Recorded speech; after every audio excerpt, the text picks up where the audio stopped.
Yo tengo acá un resumen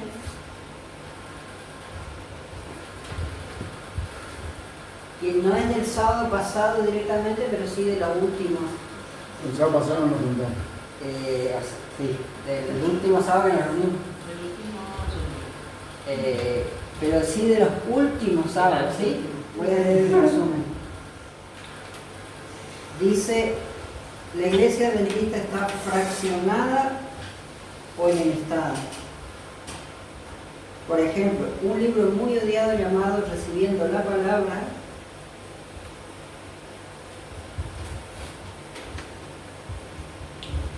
en donde se habla sobre todas las divisiones, ¿sí?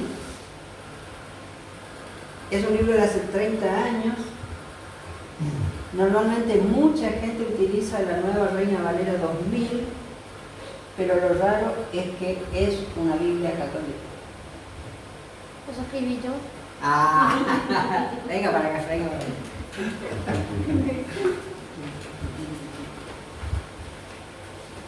¿Este escribiste vos? ¿Es tu letra? Sí, mi letra. Así que no me dejas mentir. Y Eso- encima tiene todo un gráfico de lo que se escribió en la pizarra. Amén. Sígueme. Este resumen está como para pegarlo en un cuadro, porque Totalmente. yo cuando lo vi por la primera vez me quedé mudo, porque la capacidad de Síntesis. 1, 2, 3, 4, 5, 6, 7, 8, 9. En 9 renglones chiquititos se resumió todo lo que ese sábado, que acá no está la fecha, no sabemos, pero fue... Ese es un error que está teniendo para la escuela, no me pone la fecha. Ay, pero qué bárbaro. Sí. No está la fecha, pero fue exactamente la temática de ese día. De la fecha tenía que poner. No de una parte de ese día, sino de todo ese sábado, de todo el tema de ese sábado. Yo me quedé mudo, no sé ustedes, pero ¿alguien recuerda este resumen de un sábado? Díganme que sí, porque...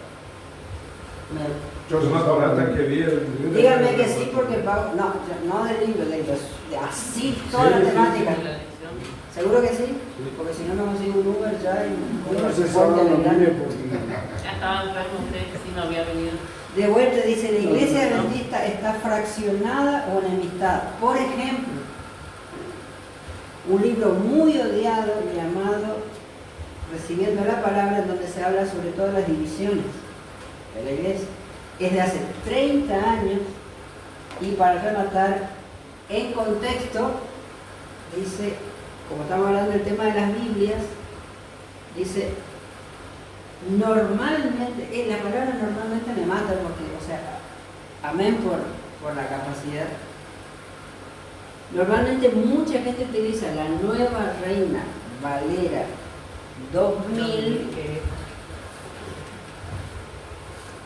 que es esta que muchos conocemos de la iglesia. Ustedes no es adventista, ¿no? No, yo sí, Pero conoce algo. no, estoy empezando recién. Mi familia siempre fue creyente, digamos, pero nunca fuimos muy practicantes. Ya. Yo por mi ¿Y parte algún- me gusta el conocimiento de todo lo... ¿Y alguna vez pisó la iglesia adventista? No, Nada. no, ¿Hoy el primer día? sí, la primera vez. Ah, El primer bueno. acercamiento, digamos, al... Voy a pedirme al Uber, entonces me voy a ir a tirar de... Ah, ¿qué? Sí, también tengo para aprender. Ah, bueno.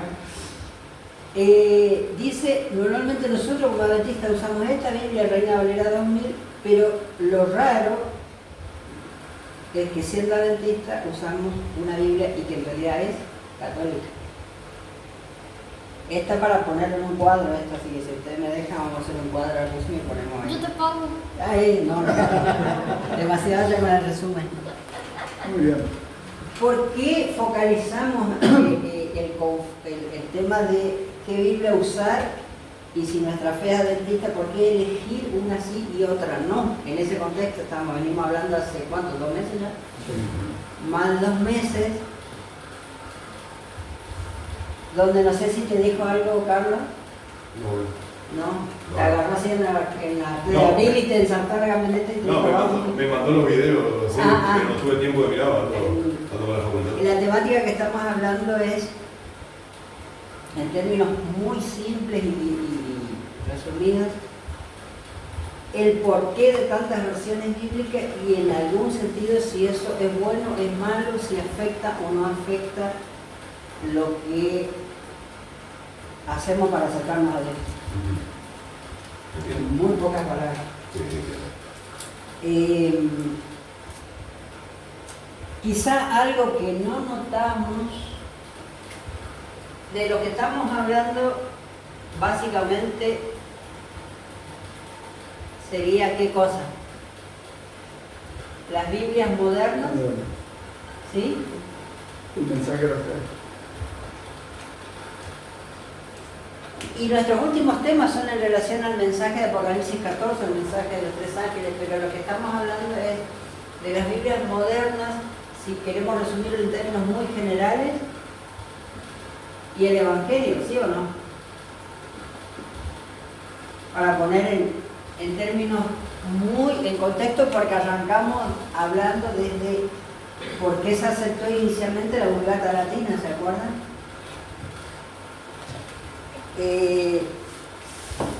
Yo les quiero poner en contexto. Acá tengo, este es un libro jesuita, les puede parecer inocente, porque es muy chiquitito, pero básicamente fue publicado acá en Buenos Aires como una especie de instructivo, ¿se entiende? Para el mundo, para el mundo católico. Tiene la aprobación papal, así que imagínense, tiene muy poco, es chiquitito el libro, pero para que un libro tan chiquitito tenga la aprobación del Papa, algo debe decir importante para la Iglesia Católica. Este libro es un resumen de conferencias que este sacerdote jesuita de apellido Chastonay dio en 1938, y si mal no me juega la memoria, un año antes del inicio de la Segunda Guerra Mundial, ¿sí o no? Porque la Segunda Guerra Mundial arrancó en el 39, En septiembre del 39. era el 39, y este es de 1938, imagínense. Hola. Fíjense lo que dice, ¿no? Dice, el presente es una traducción libre y amplia de las conferencias del padre Pablo de Chastonay, superior jesuita, sociedad jesuita, que pronunció con motivo de una jornada bíblica que tuvo lugar en la Casa de Ejercicios Jesuitas de Suiza en octubre de 1938. ¿Y cuál es lo interesante de este librito? Yo no sé si alcanzan a leer ahí. Las sectas protestantes y la Biblia. Pongamos en contexto porque tiene que ver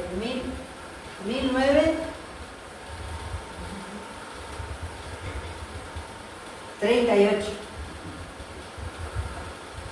¿Cuándo empezó el Concilio Vaticano II? 1960. Supongamos, vamos a poner 1960. Yo no sé si acuerdan que hablamos que el mundo empezó a estar pendiente de lo que sucedía en Italia, porque empezó lo que se denominó el Concilio Vaticano II. Para los que no saben o pueden leer, básicamente este concilio, este Congreso Mundial de la Iglesia Católica tenía la intención,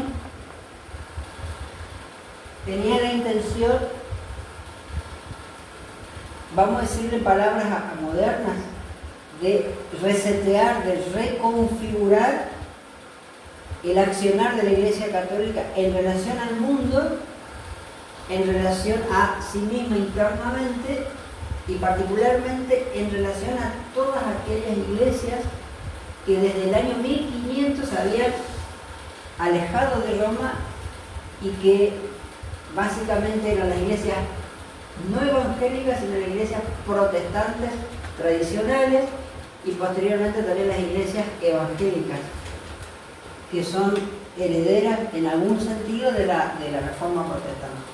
¿Por qué? Porque, fíjense, es muy interesante, este libro de 1938, ¿cómo le llamaba a todo aquel que no era católico? ¿Cómo le llamaba la Iglesia Católica a todo aquel que no era católico? Hereje. Hereje, ¿sí?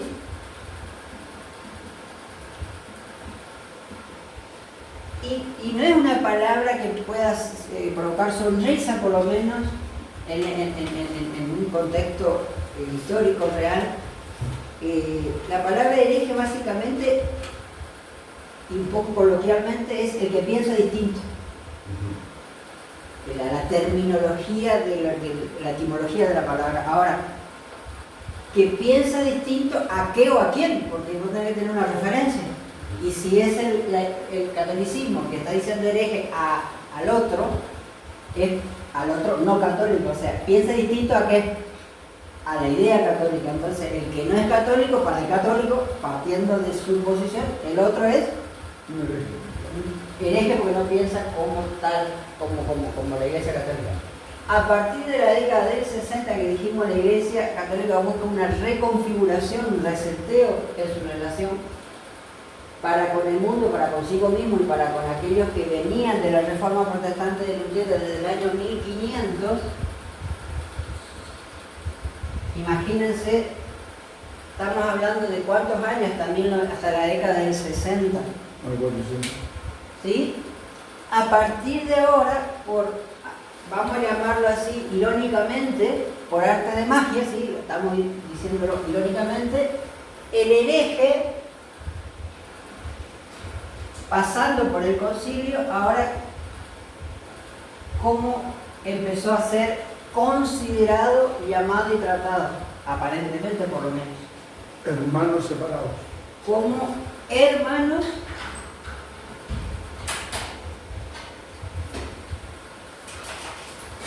separados.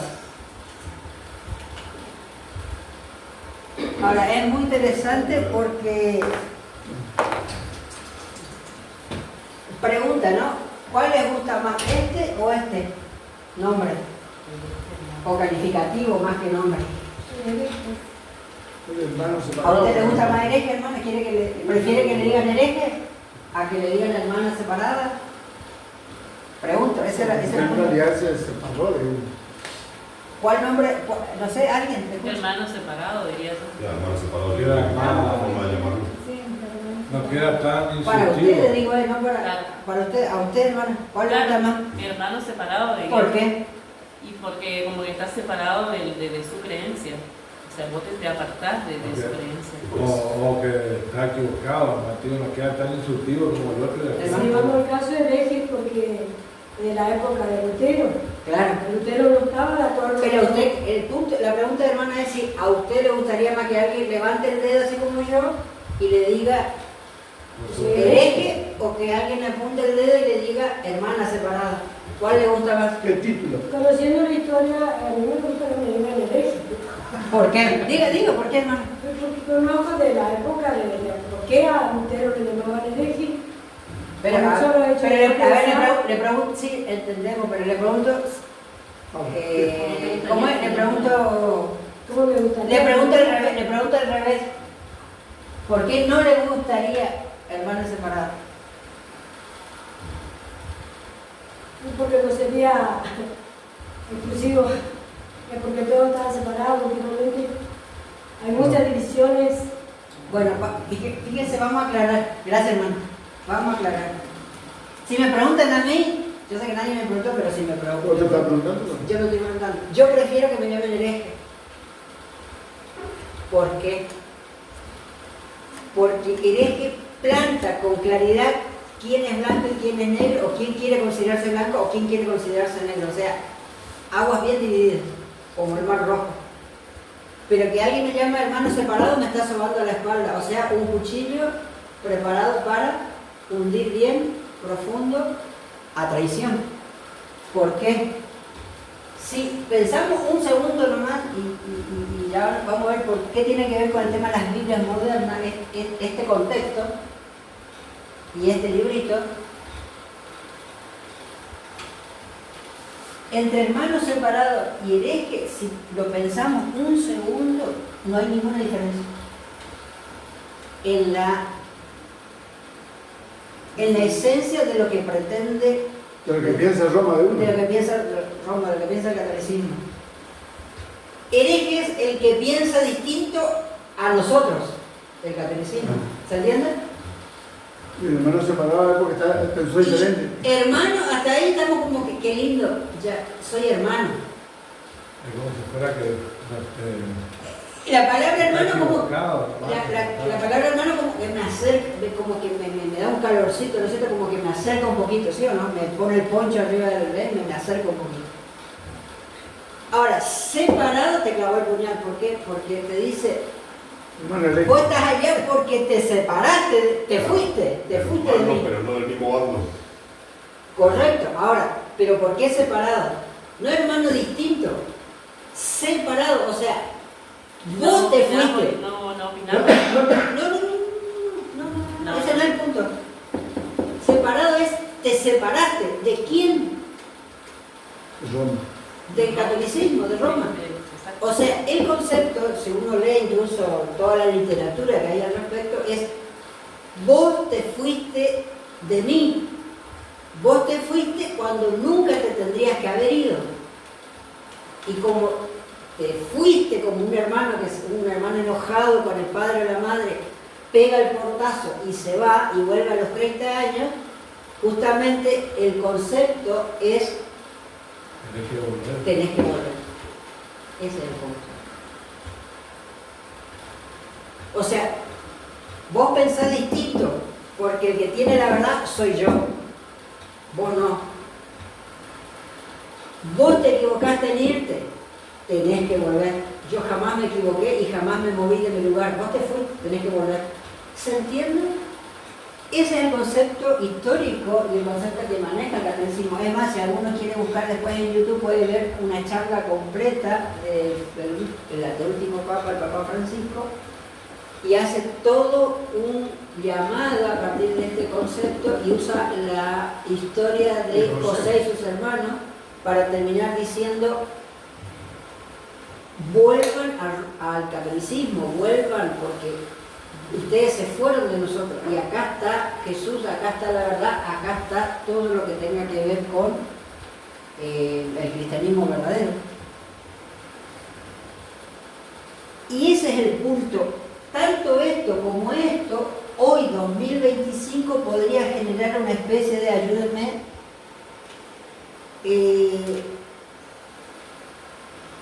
de incomodidad, vamos a ponerle esa palabra si les gusta, en el sentido de que lo que hoy se busca en el mundo, en general, es la unidad.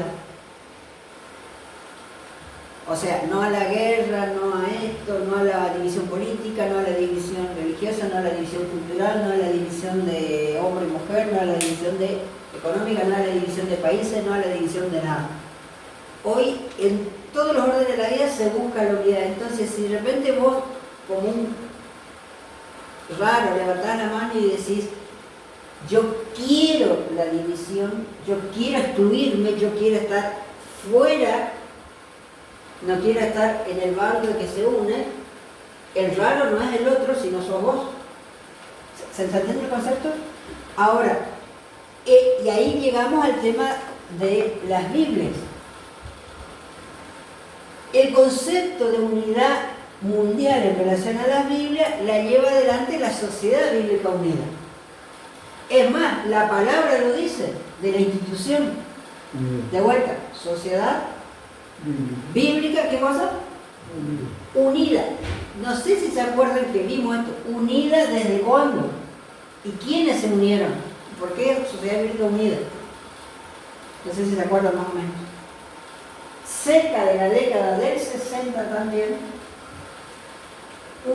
antes de la década del 60 tenía la Sociedad Bíblica Británica, la Sociedad Bíblica Americana, la Sociedad Bíblica Alemana, etcétera, etcétera.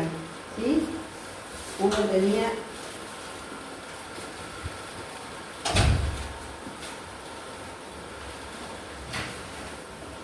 múltiples sociedades bíblicas según el país, de tal forma que si uno estudia la historia un poquito de las sociedades bíblicas, va a dar cuenta de que ninguna sociedad bíblica nació en la misma fecha y en el mismo año que otra sociedad bíblica en otro país. ¿Por qué? Porque la realidad sociocultural, la realidad sociocultural y la realidad histórica y la realidad de la libertad religiosa en cada país fue muy distinto.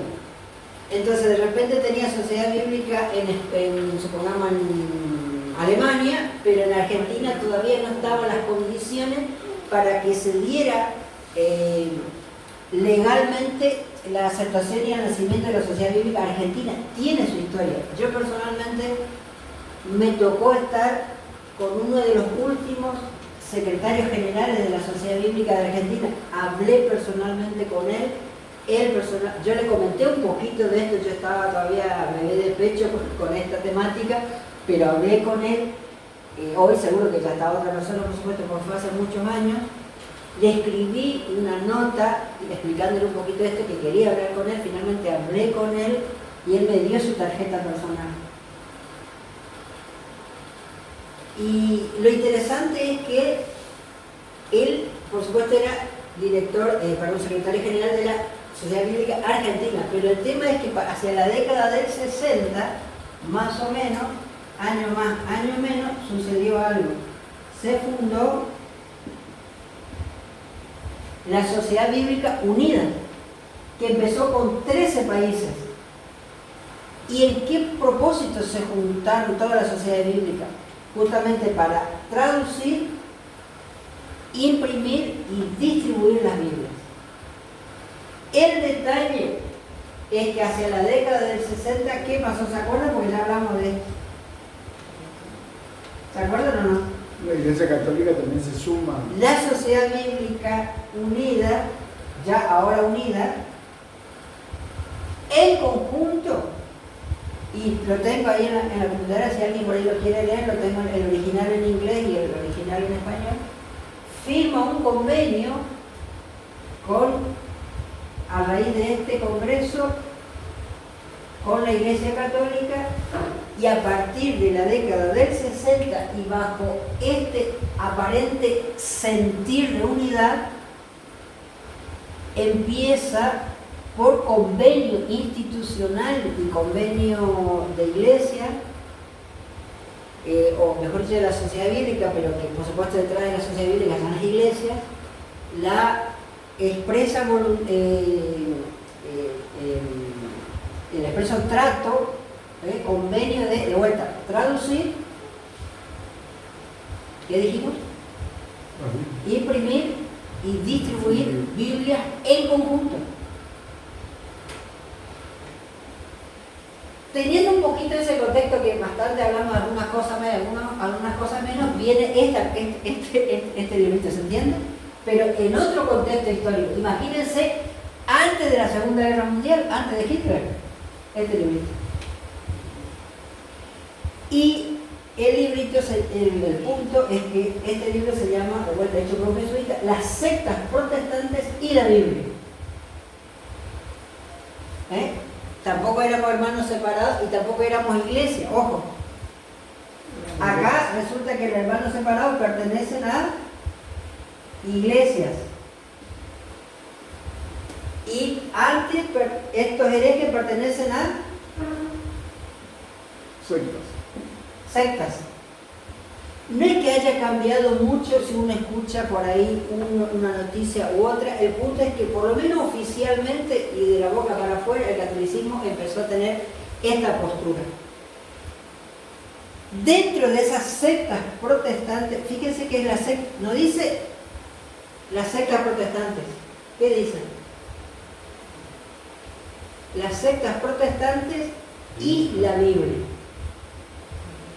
uno lee, si quieren, esto puedo mandar al grupo de WhatsApp, uno lee todo el librito este y se va a dar cuenta que el punto es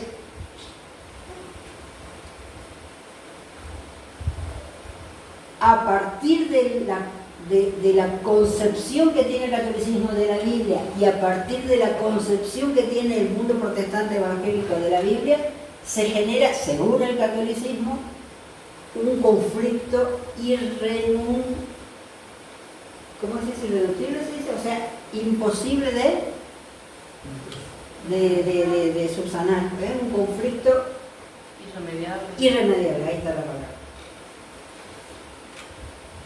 A tal punto que en la sección 3 de la postura, ojo que esto tiene bendición papal, así que no es que un loquita de la guerra allá en Alemania escribió y alguien acá en Buenos Aires tradujo, sino esta es la posición histórica para la época por lo menos. Dice, fíjense este capítulo, nuestra lucha contra las sectas. ¿Sí? O sea, ¿cuál es la posición católica? Lucha. Lucha, ¿sí? ¿Y usted en una lucha está junto o está frente a frente? En la frente. ¿Sí o no? El que quiera el librito lo mando al grupo de WhatsApp, pero déjenme ir a la página 31 y entre las pocas sectas protestantes que menciona, vamos a la página 31. La secta de los adventistas. Morimos ahí. ¿Tenés tiempo todavía? Está bien, el portón está cerrado. Hay tiempo todavía. Todavía seguimos siendo secta para algunos. Y lo interesante de este apartado es que arranca con los adventistas y uno ya se siente automáticamente identificado. Y ahí los agarré a toditos. A todos. ¿Por qué?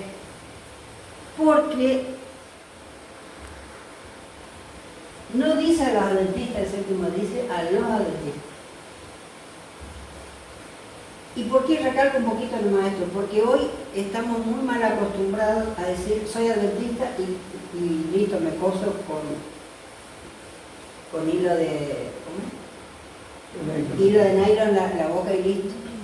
Y no somos adventistas, o somos adventistas. No somos adventistas. Pregunto, ¿el mormón es adventista? Sí. Adventista de ¿Por los qué? últimos días. No dice adventista. Pero pregunta, como esencia de la fe que ellos predican, ¿el mormón es adventista? ¿Por qué? Espera la segunda venida. ¿El testigo de Jehová es adventista? Porque cree en la segunda venida. ¿El católico es adventista?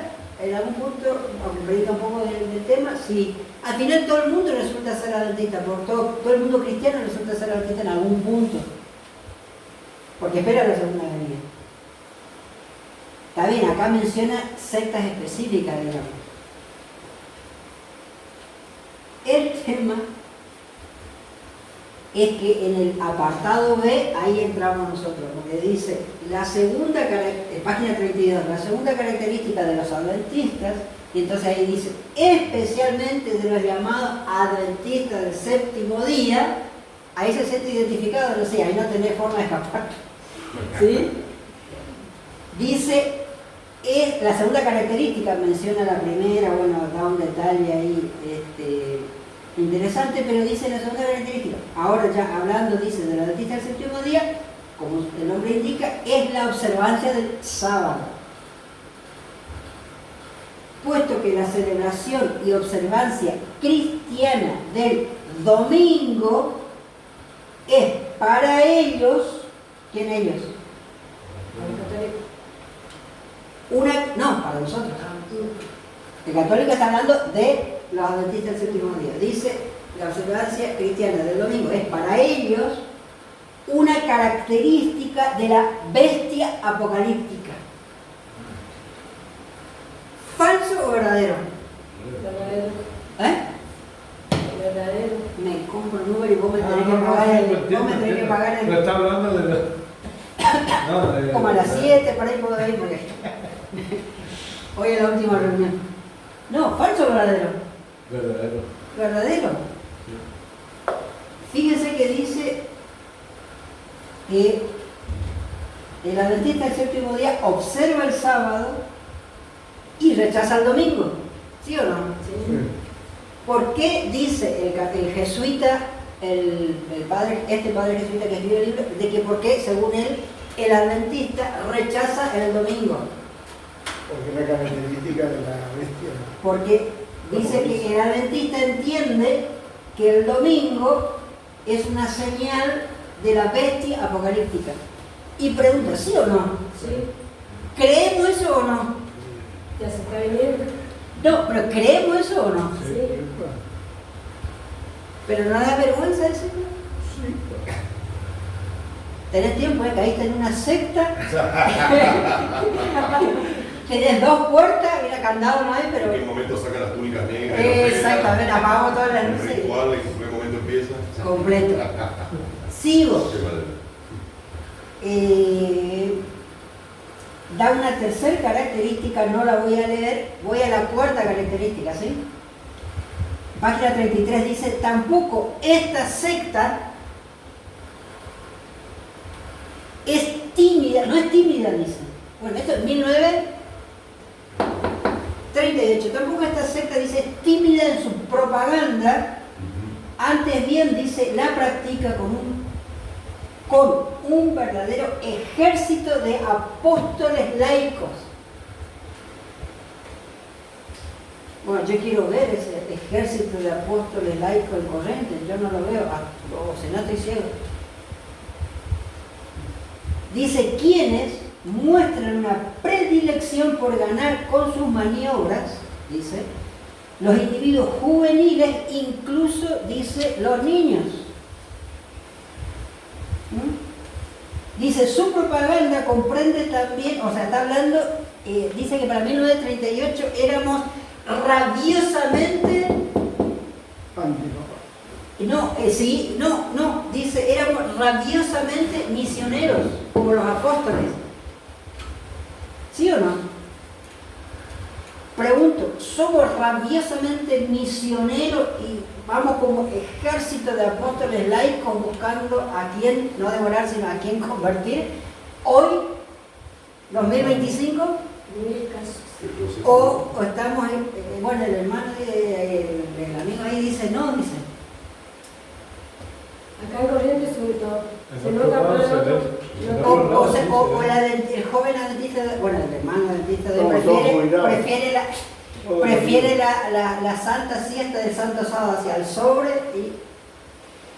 Pero vamos con la última característica. Dice, su propaganda, según este padre jesuita, dice, este sacerdote jesuita, dice, su propaganda comprende también fuertes ataques contra la iglesia. ¿Cómo? ¿Se escuchó, no? Dice que esta secta comprende lo que hacemos, dice, fuerte ataque contra la iglesia y sus flechas envenenadas. Hermana, ¿dónde guardó la flecha envenenada? Ahora el bolso, vamos a buscar. Las flechas envenenadas. Van dirigidas particularmente contra el Santo Padre, a quien califican de anticristo. ¿Falso o verdadero? Verdadero. Yo diría la mitad verdadero y la mitad falso, porque no hay flechas envenenadas. No, que en ese aspecto no. ¿Sí? Pero Pero ahí está la entonces, metáfora. Claro, en todo caso, predicamos, o creemos eso, o creíamos eso, no sé, ya estoy confundido, pero no que tengamos flechas envenenadas. Ahora dice, sí, ¿y cuáles son esas flechas envenenadas contra el Santo Padre a quien llamamos como secta anticristo? ¿Cuáles son esas flechas envenenadas? Según el sacerdote jesuita, ¿cuál? Porque ellos dicen ser la presencia de Cristo en la tierra y es un hombre. Exactamente. Ahora, según este sacerdote jesuita, acá va a mencionar cuál es la flecha envenenada que tenemos nosotros. Dice, sirviéndose para esta afirmación, o sea, para esta flecha envenenada, dice, sirviéndose de los números místicos de Apocalipsis, de la imagen de la gran ramera del capítulo 17 y de las profecías de Daniel. A ver, esas serían las flechas envenenadas, según el jesuitismo, de que la secta adventista del séptimo día usaba en 1938 para atacar furiosamente a la Iglesia Católica y particularmente al Santo Padre, que denominamos anticristo, y dice, ¿cómo? Usando Apocalipsis y Daniel. Claro. Porque hay que leer, saber de Daniel para entender Apocalipsis. Claro. Ahora, según el catolicismo, usábamos Daniel y Apocalipsis como flechas envenenadas. Ahora, Daniel, ¿dónde está? En el Antiguo Testamento. Apocalipsis, ¿dónde está? En el Nuevo Testamento. Pregunta. Flecha envenenada, según ellas, según el catolicismo, para concluir que el Papa es el anticristo.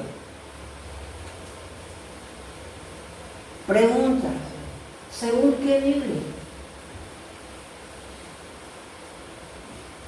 ¿Se entiende? ¿Según qué Biblia? 1909, 1929, ¿Qué Biblia? Está en la Reina Valera también, pero No, pero la pregunta es, si uso la Biblia católica, ¿será que puedo llegar a la misma, usando Daniel y usando Apocalipsis, en la Biblia católica y en las Biblias modernas? O si uso las Biblias protestantes, ¿podré llegar a la misma conclusión? Fíjense que el punto es las sectas protestantes y la Biblia. ¿Se entiende? Seguramente esa Biblia que es católica, cuando toquen los temas de Daniel, pero tienen anotaciones abajo y seguramente dirá el anticristo, no el Papa, sino el Calígula, Nerón o uno que va a venir, no sé qué. En realidad, Pero nunca va a decir eso. en realidad puede ser, pero vamos a ser fieles a lo que estuvimos viendo todos estos sábados. El texto. Y el punto sería no, porque eso sería la interpretación. Y, ¿tu nombre era? Iván. Sí. José, mi nombre. Iván, lo que estuvimos viendo todos estos sábados no es interpretación. Lo que estuvimos viendo es historia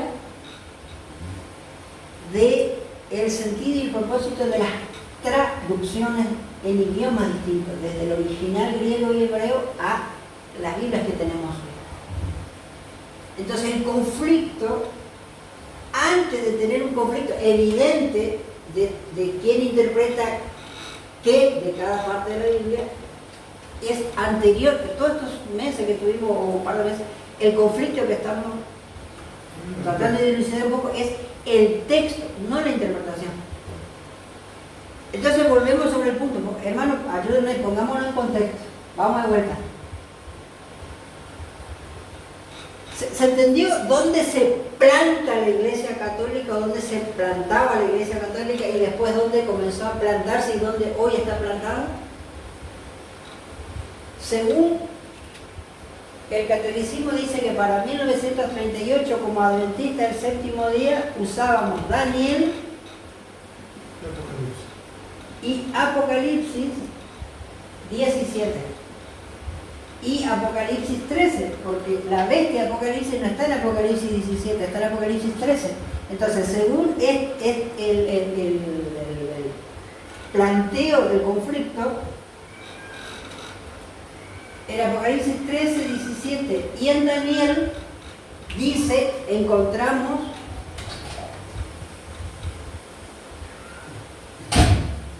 encontramos, dice los adventistas, el justificativo bíblico para considerar al Papa como anticristo. ¿Se entiende? Y la pregunta entonces que cae de Maduro es, sí, pero ¿bajo qué Biblia tendríamos la oportunidad de llegar a esa interpretación? ¿Con una Biblia católica o con una Biblia protestante? Y ya que se está hablando de nosotros, vamos a dar un ejemplo que ya lo vimos, no lo vamos a repetir, pero lo vamos a recordar muy por arriba nomás porque no es el tema este, sino vamos a discutir por otro lado. Ayúdenme porque esto ya lo vimos. ¿Andrés? Iván. Así Iván se da cuenta que somos buenos, ¿cómo es? Una buena secta. Una buena secta, digo. Una buena secta, exactamente. Familia, ¿qué vimos? ¿Qué texto vimos de Daniel? Para terminar considerando por qué unas Biblias dicen una cosa y otras Biblias dicen Daniel otra. 8:14, ¿no? ¿Sí o no? El 8:14. Fue el capítulo 8 y el versículo 14. Y en menor a Iván,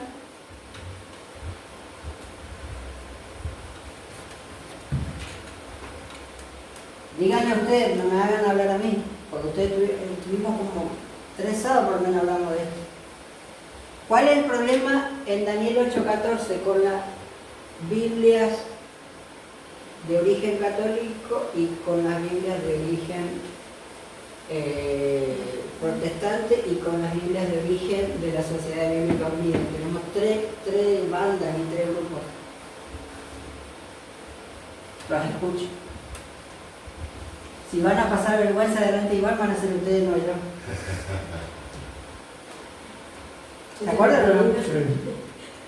Que en la Biblia protestante decía, la 1909 por ejemplo, decía, y el santuario será purificado en 2300 tarde y mañana, así. ¿Cómo es? En 2300 tarde y mañana el santuario será purificado. No, Esa decía la 1909, por ejemplo. no vamos a repetir todo, pero exactamente hay un punto en este versículo que no nos vamos a detener porque nos iríamos para otro lado, pero el detalle con este versículo es que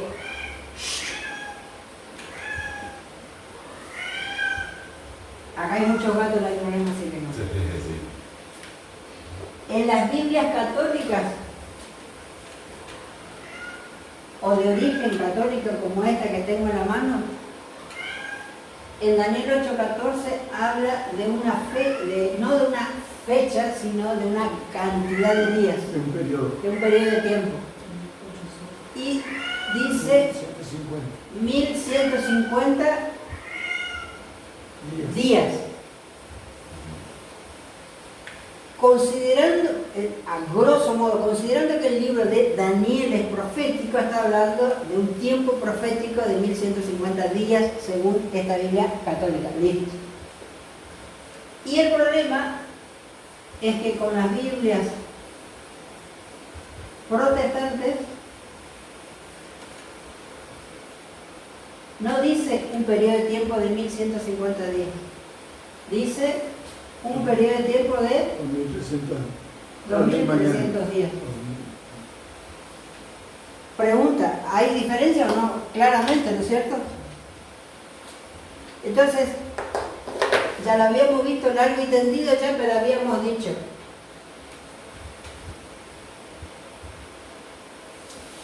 En honor a lo que ya vimos, para no irnos del tema, están en los videos.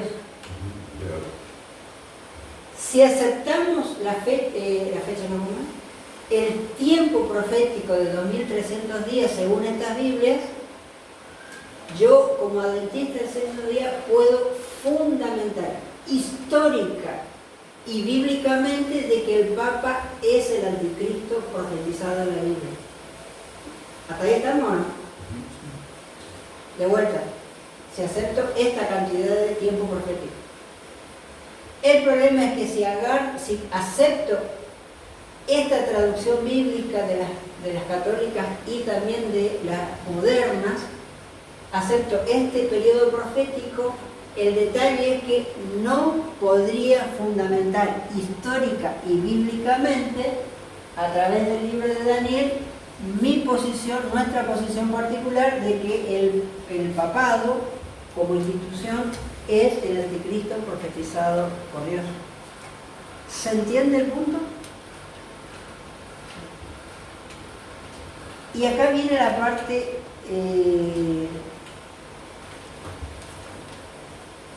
no sé si te vamos a dar tarea de entrada ya.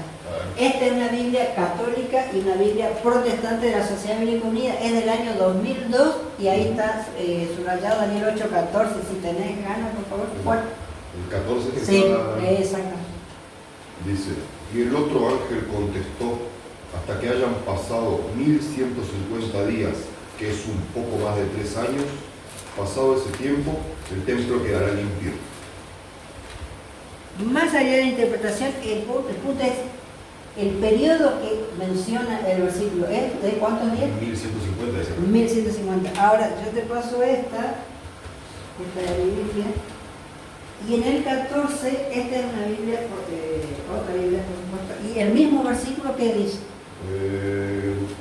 14, acá está. 8:14. Es, acá está. O sea, 8, sí. 14 dice. Y él me dijo, hasta 2300 días de tarde y mañana, y el santuario será purificado. Ahí está. Independientemente de la interpretación de la búsqueda de la Sí, interpretación. es obvio que hay una diferencia, digamos. No, Hay una diferencia. no está hablando de lo mismo con palabras distintas, está diciendo algo distinto directamente. Mira, empieza a venir el primer día de la Sí. Correcto. Entonces, el detalle, la esencia de lo que vimos hasta acá es, ¿puedo plantear y plantarme como adventista del séptimo día en relación a lo que digo que yo creo usando cualquier Biblia? Y la verdad es que evidentemente y cada vez más evidentemente el punto es no. No puedo darme el lujo de elegir cualquier Biblia irresponsablemente si es que pretendo plantarme y plantear mi fe. ¿Se entiende? En términos muy crudos y concretos, la Iglesia fuera de la católica, que rabiosamente, que muy directamente, muy evidentemente, sin ningún tipo de drama, el que es celoso de esta condición es la Iglesia Testigo de Jehová, no los mormones, los Testigos de Jehová. ¿Por qué?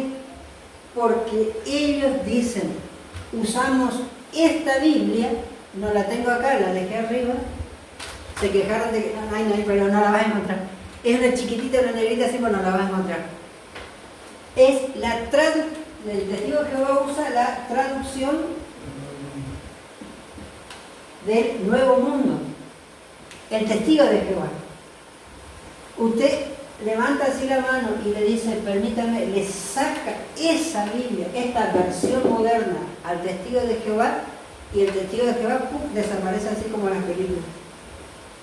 Porque no tiene capacidad, si usted le da otra Biblia, le da esta cualquiera, de defender su creencia, su fe, fuera de su traducción bíblica.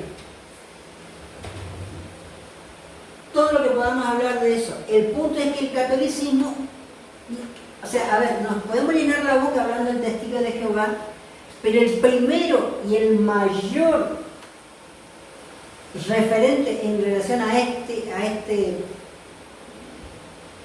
esta manera de plantar y de plantearse es la Iglesia Católica. ¿Por qué? Porque ¿cuál es la Biblia, la única Biblia sagrada y verdadera para el católico? ¿Cuál? La Vulgata Latina. El problema es que hay decenas de Biblias católicas. Mire, acá tengo esta. Entonces, además, Esta es la de nieto. siempre me olvido cuál es. Nieto, Creo que sí. Esta, que te perdés porque tiene un montón de Ilustración y todo. Tiene un montón de ilustraciones, letras. Gracias, hermano. A ver si le encuentro, que tiene 50.000. Acá está. Sí, tenía razón acá, hermano Eduardo. Esta es la versión católica Torres Amat. Dice edición 1884, traducido al español. O sea, ¿por qué se llama Torres Amat? Porque el cura que se sentó a traducir tenía ese apellido, ese nombre, ¿no? Amat Félix. Traducida al español, ¿de dónde? De la Vulgata Latina. Así que esta Biblia que está acá en nuestra mano, acá en nuestra mesa, esta es una Vulgata Latina traducida al español. Está esta Biblia, pero después está esta Biblia, la que leyó Iván recién. Esta es la traducción en lenguaje actual con libros deuterocanónicos, traducción en lenguaje actual. También es católica y protestante, ahí está el punto. Eso ya es los dos juntos. Eso ya es los dos juntos. El tema es que después tenés, a ver si tengo otra por acá.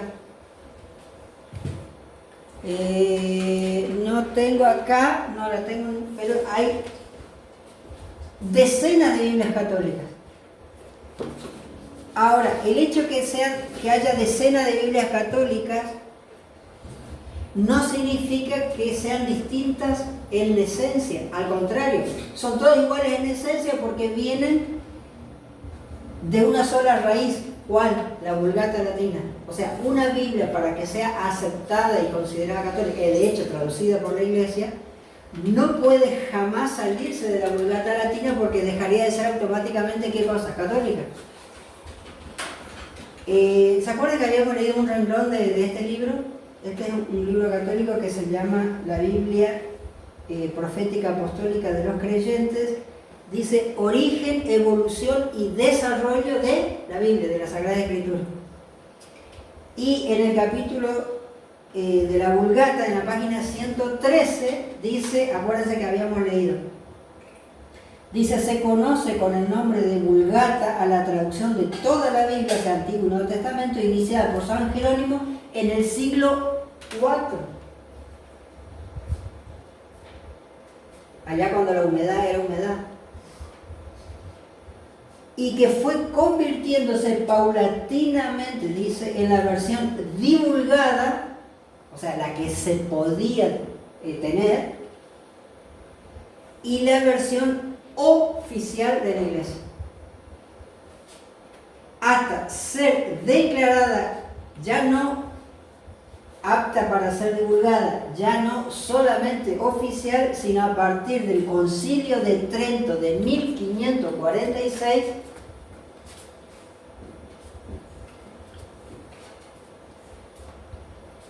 la versión auténtica. ¿Se entiende o no? Hagamos de vuelta. Este es muy interesante. Queremos llegar al tema del domingo y nosotros como iglesia, para redondear, que habíamos leído en el librito chiquito, vieron que hablaba de esas 3 o 4 características que más o menos planteamos, hablaban del sábado en contraposición con el domingo, ¿sí o no? Bien, pero hay que ponerlo en contexto. Dice que antes de 1546 la Vulgata Latina se podía divulgar y era considerada oficial. ¿Se entiende?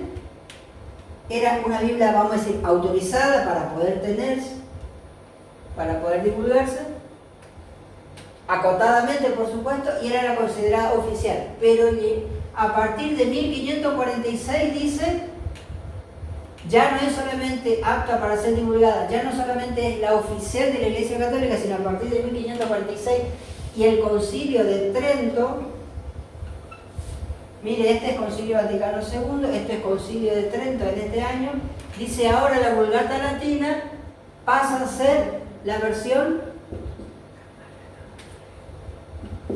auténtica. ¿Por qué? Los escucho. Porque era la Biblia oficial de la iglesia. No, oficial era antes ya. A partir de acá es porque- auténtica. Porque empezaban a hacer las traducciones, Lutero empezó a traducir la Biblia al lenguaje de Lutero y otros tantos. Pero el punto es el siguiente: si solamente hay una Biblia, ¿te vas a preocupar de decir que esta es la verdadera? No. No, porque hay una sola. Y sí, por supuesto. Ahora, de repente, la reforma protestante, a partir de Wycliffe, Lutero y todos los demás, reina en España, Valera, empiezan a decir: rechazamos la Vulgata Latina. Y empezamos a literalmente traducir nuestras propias Biblias, porque no queremos la Biblia católica. Y entonces sale el cruce como palo en la rueda de la Iglesia Católica, hace un concilio, el famoso Concilio de Trento, donde los que ejercen mayor influencia en ese concilio son los jesuitas, que habían sido creados poquitos años antes, y dicen: la única auténtica es la Vulgata Latina. El punto es el siguiente. ¿Se acuerdan que leímos? ¿A partir de dónde empezaron a traducir los reformadores protestantes sus Biblias, sus versiones? Siendo que habían rechazado la Vulgata Latina, ¿se entiende? ¿Pasó algo? No, no, Tenía frío ella. no, pero ahí nomás por la casa, cabrón. ¿Quiere que le ponga en calor, hermano? No, él tiene calor, decir la bebida acá por eso.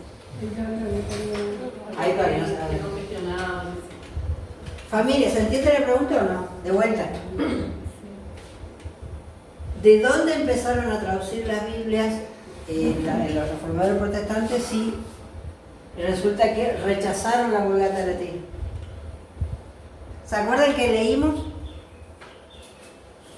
El conflicto de los siglos.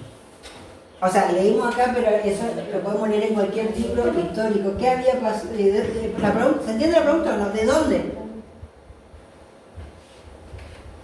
Miren que este casi, no voy a decir repaso, pero casi. Este es para ponerlo en contexto general y vamos al tema del dominio. Pregunto por tercera vez. ¿De dónde los reformadores protestantes, habiendo rechazado la Vulgata Latina, como dice Reina en su primer Biblia, de dónde empezaron a traducir siendo que rechazaron la única Biblia que existía hasta la fecha? ¿Se acuerdan? ¿De dónde? De Erasmo. Hubo un estudioso que, aún siendo católico, no era totalmente convencido de sujetarse a la voluntad de la Iglesia, sino este hombre estaba más convencido de sujetarse al conocimiento que podía valorarse como fuente de verdad, en un sentido amplio de la palabra, ya sea la historia, ya sea la cuestión época de Martín Lutero. de la época de Martín Lutero. Y casualmente fue un año antes que explotara en Europa la Reforma, y en el año 1516 salió publicado para Europa y para bendición del mundo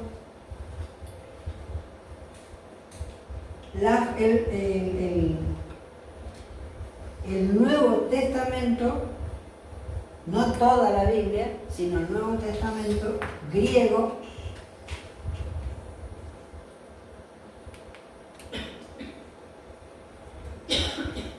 de Erasmo. Erasmo el apellido, ¿no es cierto? Este Nuevo Testamento fue teniendo correcciones de traducción, pero siempre la misma, el mismo Nuevo Testamento. De este Nuevo Testamento, el Antiguo Testamento es otra historia. Agarraron un Antiguo Testamento hebreo, no el Antiguo Testamento latino, lo juntaron con el Nuevo Testamento de Erasmo, que un año antes de explotar en Europa la Reforma, y a partir de ahí empezó el mundo a conocer una Biblia distinta a la católica, la Vulgata. Entonces, el jesuitismo, haciendo fuerza en este concilio que reunió a todo el catolicismo europeo, y dice, la Vulgata latina es el grito que pegó la Iglesia Católica, dijo, esta es la única que se puede divulgar, esta es la única Biblia oficial, ustedes ya lo sabían, dice, pero a partir de ahora, por decreto del Papa, esta es la única Biblia auténtica. Si usted lee el documento del concilio que está publicado por la Iglesia Católica, usted lo encuentra en todos lados, lo puede leer completo. Básicamente lo que estaba diciendo el catolicismo era, esta es la única Biblia auténtica, y si esta es la única Biblia auténtica, ¿esta Biblia qué era? Falso. Falsa. ¿Hasta ahí estamos o no? El punto es que en la posición que se coloca el catolicismo es, yo reconozco una Biblia como auténtica y desconozco las demás como falsas. Pregunta, ¿la Iglesia Católica abandonó esa postura o continúa con esa postura? Continúa. A mí me han dicho, Fíjense que ¿por qué no tenés la Biblia verdadera? Y le digo yo, ¿cuál es la Biblia verdadera? Fíjense que yo compré este libro hace 2 meses por ahí, no importa, el libro puede ser viejo, pero este libro fue publicado, esto es un libro católico, ¿no es cierto? Dice 2022.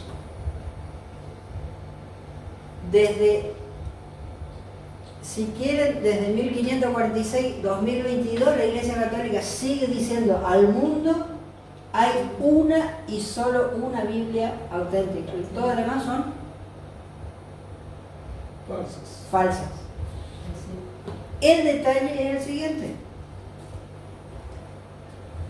Si la Iglesia Católica, sin pelo en la lengua, dice todas las Biblias son falsas, excepto la Vulgata latina, la nuestra, pregunta, ellos se colocan en esa posición sin vergüenza y sin pedir permiso a nadie.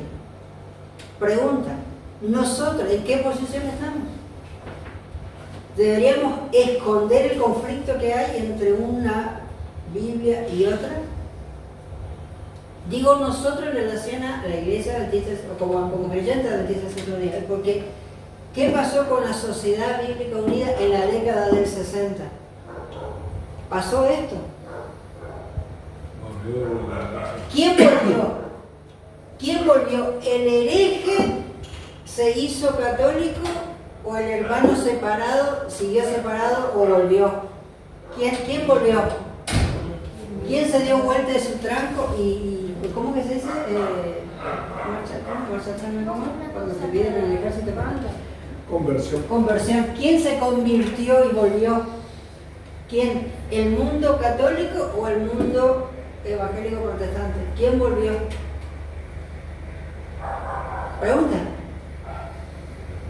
Evidentemente, si el catolicismo no ha cambiado, Roma no cambió, el que cambió en su mentalidad y su posición, a diferencia de esta época, llegando a la década del 60, entre un concilio y otro concilio, resulta ser que ahora es el mundo protestante que vuelve a Roma, no que Roma haya cambiado de su mentalidad. significa que para Roma el hereje sigue siendo hereje siempre y cuando no vuelva. ¿Se entiende? Y ahí vamos al tema de Apocalipsis 1:10. Que le vamos a molestar de vuelta a Iván, que tiene buena voz ahí de locutor ahí para que nos lea Sí.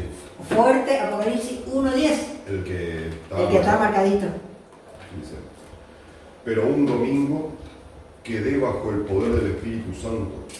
Entonces escuché detrás de mi voz muy fuerte que sonaba como una trompeta. Perdón. Escuché detrás de mí Sí. una voz muy fuerte que sonaba como una trompeta. ¿Qué día dice? Pero un domingo. Ahí está. Un domingo dice Apocalipsis. Ujú. Ahora el tema que yo te paso de esta Biblia Ajá. y qué dice el mismo versículo. Acá dice domingo, ¿no es cierto? Sí. ¿Cuál era? El mismo. 1:10. 1:10. Yo fui en el Espíritu en el día del Señor y oí detrás de mí una gran voz como de trompeta. ¿En qué día? En el día del Señor, dice. Ajá. Yo Bueno, fui en el Espíritu en el día del Señor. Dice. muchas gracias. ¿Se acuerdan que habíamos visto? Ahora la pregunta es, uno dice domingo Sí, y el otro dice en el día del Señor. día del Señor. Sí, Discutamos después cuál es el día del Señor, pero dice una cosa sí. y la otra dice otra cosa. ¿Puedo borrar esto? Nos queda poco tiempo, pero quería llevarlo a este punto. ¿Qué decía el jesuita de 1938 sobre los adventistas? Dice que éramos rabiosamente, ¿se acuerdan? Rabiosamente evangelizadores, misioneros. Sí. ¿Qué más decía? Las flechas envenenadas. Que largamos flechas envenenadas con Daniel y Apocalipsis para decir que el Papa, para atacar a la Iglesia y el Papa, dice, y que rechazamos la observancia cristiana del domingo. Me quiero detener en lo que ellos ven como conflicto, no en lo que ellos ven como práctica nuestra, porque uno puede practicar lo que quiera. El punto es cómo ellos ven ¿dónde ven el conflicto ellos? Ellos no ven el conflicto en que uno acepte el sábado. El catolicismo ve el conflicto con la Adventista del séptimo día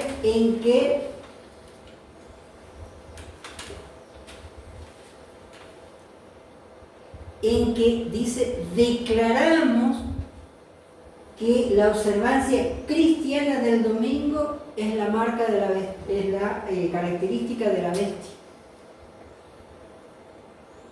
¿Se entiende distinguir entre lo que ellos ven en nosotros como práctica y de lo que el catolicismo ve como conflicto? ¿Se entiende la diferencia, no?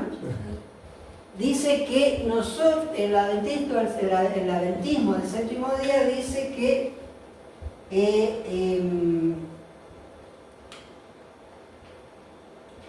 la observancia cristiana del domingo, dice,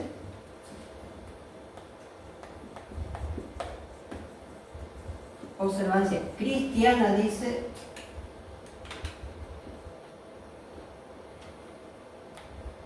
del domingo, dice, para el adventista la observancia cristiana del domingo es ¿qué cosa? Es la señal, dice, De la bestia. Bueno, marca. de la bestia del Apocalipsis. ¿Sí? Que básicamente, palabra más, palabra menos, sería la característica del anticristo, ¿sí o no? Sí. El punto que ellos le llaman observancia cristiana. No habla más. ¿Por qué dicen observancia cristiana?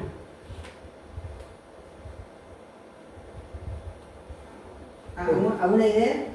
Sí, ellos dicen que el domingo resucitó Jesús, por eso ellos ese día Sí, se fundamentan en eso, Sí. correcto. Pero ¿por qué le llaman observancia cristiana? Porque todos la guardan. Bien. Ahora hay un punto más interesante. Eso es correcto, pero el tema es que la Iglesia Católica es muy celosa de considerar que el domingo es una observancia cristiana en oposición a la observancia El sábado. judía. Claro, porque ellos piensan que el día sábado es de los judíos. Exacto. Yo le había dicho en una conversación así con personas que cuando se creó el mundo, cuando Dios hizo los 10 mandamientos, todavía no existían los judíos. Todo eso es correcto. Por ahí vamos, hermano. Y el detalle, agregando eso, es que el punto es el siguiente. Para el catolicismo y también para el mundo que observa el domingo, le llaman al domingo Día del Señor. sí, Día del Señor, pero le llaman Día de fiesta también. todo eso, pero en realidad es sábado cristiano. ¿Se entiende o no?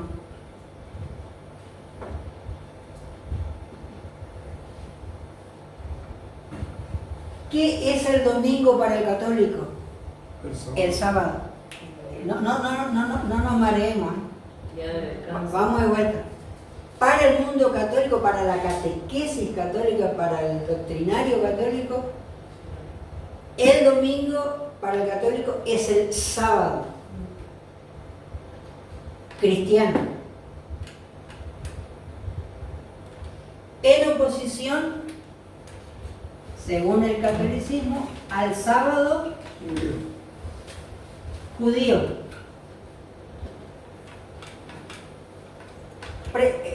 Pregunta, ¿qué vemos acá? ¿Qué conflicto vemos acá? ¿Entre dos qué? Entre 2 días de reposo. Entre 2 días de reposo, entre 2 sábados. Uno falso y uno Si verdadero. usted le pregunta al católico cuál es el día sábado, el católico le va a decir el día sábado es el domingo. Y ahí ya se le hace un cortocircuito en la cabeza. Yo el primer día que se me hizo un cortocircuito a mí personalmente en la cabeza es el día que se me ocurrió buscar en el diccionario de la Real Academia Española la palabra domingo. El día del sol. No, en el diccionario de la Real Academia Española nuevo, porque hay una diferencia con el diccionario de la Real Academia Española viejo, en el diccionario de la Real Academia Española nuevo, dice, el domingo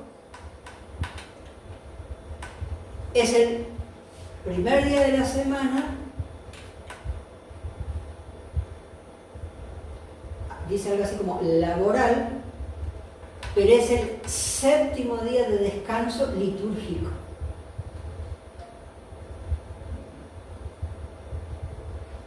Quiere decir que tu semana empieza el lunes. Claro. O sea, más allá de la historia yo tengo todas las fotocopias de los 2 diccionarios de la Real Academia Española, el viejo y el nuevo, el detalle es el mismo.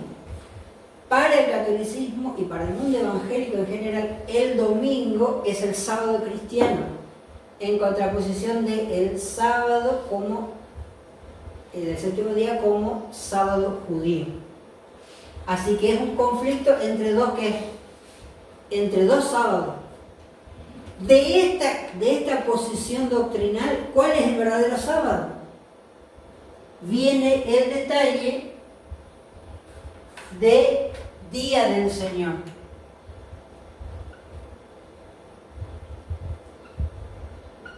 Que ahí el amigo Iván nos leyó Apocalipsis 1:10, donde si vos agarrás la Biblia, se me perdió. Acá, no, ¿dónde está? ¿Dónde está la Biblia? La chiquita acá. No, la que dice domingo. ¿Qué dice?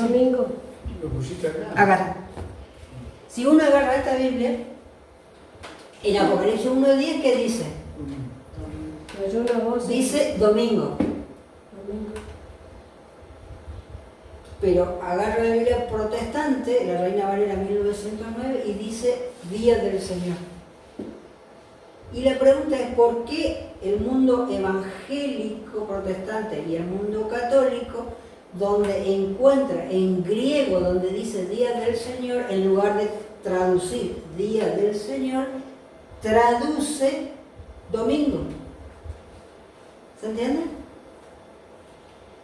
Vamos a apretar el acelerador a partir del próximo sábado en relación a partir de acá este detalle. Iván, estás invitado si nos querés acompañar el próximo sábado, si tenés tiempo, si podés y si te gustó. El detalle es el siguiente. Vamos a redondear para cerrar en ese punto. Acuérdense que vimos esto. Acá tenemos el Nuevo Testamento griego. Este no es el último, es el anteúltimo, pero es el que más se puede conseguir a la fecha. Acuérdense que dijimos, para la Sociedad Bíblica Unida y para el mundo en general, este Nuevo Testamento es el único, es el único auténtico. Todo el resto es falso. O sea, el Antiguo Testamento no existe. No. En el Antiguo Testamento hay otra historia, pero estamos con el Nuevo. Este Nuevo Testamento es el Nuevo Testamento de la Sociedad Bíblica Unida. Está en griego, por supuesto. Y todo lo que está acá abajo son otras posibles traducciones de otras Biblias también en griego, por llamarlo de una manera. ¿Sí? ¿Quiénes firman este Nuevo Testamento en griego? ¿Por qué? Porque, a ver, yo quiero que ustedes me ayuden como para cerrar el punto, ¿sí? Ayúdenme a cerrar y nos encontramos el próximo sábado.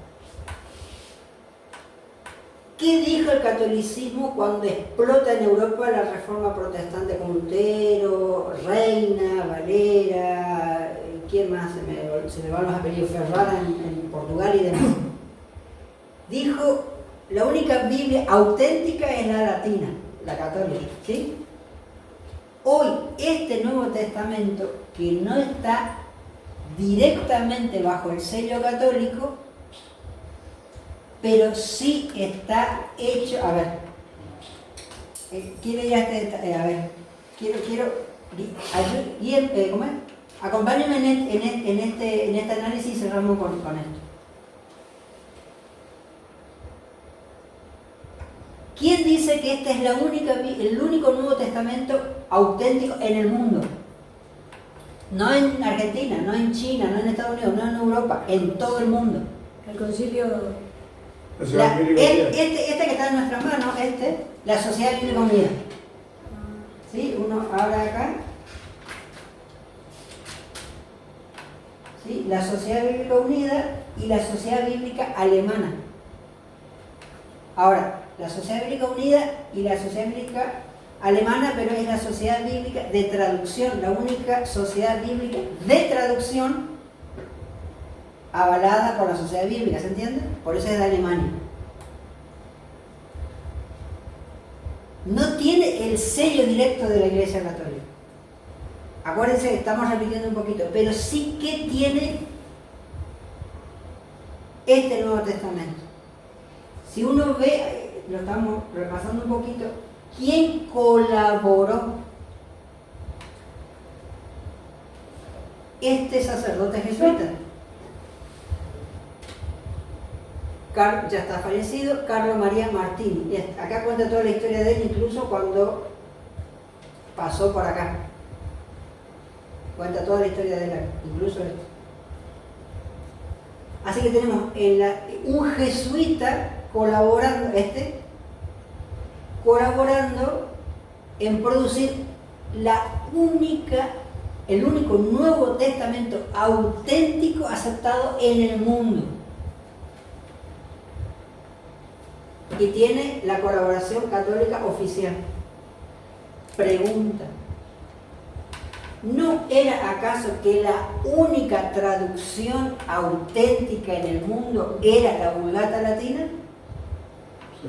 Entonces la pregunta lógica que nos hacemos es, si hoy el catolicismo, de mano de este traductor sacerdote jesuita, reconoce en esto el único Nuevo Testamento, la única Biblia en su Nuevo Testamento auténtico en el mundo, ¿qué característica debería tener este Nuevo Testamento? ¿Se entiende la pregunta? La de la Vulgata. ¿Qué debería contener? Todos los errores. Debería, para ser aceptado por el mundo católico, es más, de puño y letra y del cerebro y el corazón de este jesuita salió esto. Debería tener, según el concepto católico, este Nuevo Testamento, una orientación, ¿qué cosa? ¿Acorde a cuál? A la Vulgata latina, la única auténtica aceptada en el mundo. ¿Se entiende la lógica? Y entonces cerramos con este punto. En 1546 se declaró eso. En 1960 se buscó la unidad. Esto, para no mentirles, y solo para poner la fecha, y ustedes pueden ver acá, la primera vez que salió esto en el mundo es 1966. Para 1966, la unidad buscada se logra, ¿sí o no? Y acá está. A partir de ahí, católicos y evangélicos y el mundo protestante empiezan a decir: no hay dos Biblias auténticas en el mundo. O mejor, perdón, no hay conflicto entre dos Biblias, una considerada auténtica y otra rechazada. O una del mundo aceptada como verdadera de un lado y rechazada por el otro lado, igual. Sino que ambos grupos dicen, a partir de 1966, dicen: volvemos a tener, ¿qué cosa? Una sola Biblia. Una sola Biblia. Auténtica. El problema es que uno podría decir mita y mita, ¿no es cierto? Ya que estamos dos, mita y mita. Y el problema es que no. Porque el catolicismo no hace nada mita y mita nunca. Es todo mío o todo mío. Y entonces ahí llegamos, por lo menos en esta versión que leyó el amigo Iván, 2002, perdón, que es esta, y donde ya no dice el día del Señor, sino dice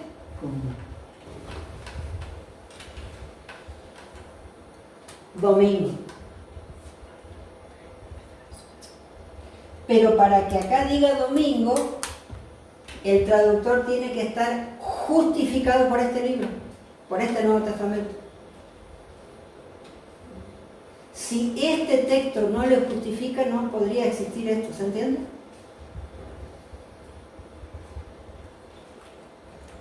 Cierro y cerramos con esto. En 1516, un año antes de Lutero, ¿quién había hecho un Nuevo Testamento griego? Erasmo.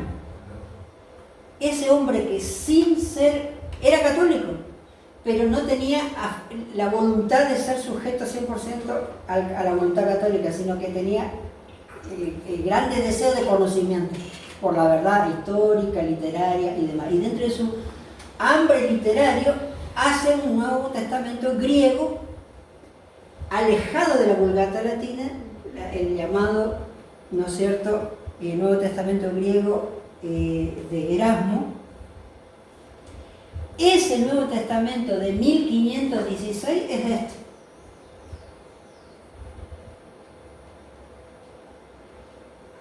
Pero hoy el mundo levanta este. Estamos hablando del griego. Si uno abre acá, va a ver que está en griego. Entonces hoy el conflicto está entre estos dos acá. ¿Cuál de los dos que tiramos al fuego? ¿tiramos el fuego este o tiramos el fuego este? ¿Cuál de los dos es hereje? ¿Se entiende? Ahora, en medio de ese mar de conflicto, y un conflicto que quizá uno no lo vea o no lo quiere reconocer o no lo distinga, en medio de todo eso está lo que estamos diciendo. Alguien que dice que el domingo es el verdadero sábado cristiano, el mundo evangélico protestante también dice el domingo es el sábado cristiano, y acá estamos los loquitos de la guerra, cuando somos 108, la secta esta, Sí. la que levantamos tímidamente la mano y decimos no, el sábado cristiano es el sábado, no el domingo. Y hay de vuelta un conflicto, pero depende de nosotros si va a haber conflicto o no. Hermano, y ¿Se entiende el panorama? Hoy, a ver, la realidad está planteada así, la aceptemos o no, esa es la realidad en la que hoy vivimos. ¿Sí? hoy en día, para la sociedad bíblica en general, el Nuevo Testamento griego, ese no tiene valor. El verdadero ya Este no. Y es el... En realidad, este está acá integrado, pero acá está sumado la Vulgata Latina y tantas otras, ¿entienden? O sea, porque dice, no lo vamos a rechazar pero vamos a incorporarla, pero le vamos a agregar también todas las otras, o sea, termina, y entonces, ¿qué le pasa a usted si a una bebida le echa agua? ¿Cómo termina ese jugo? Bueno.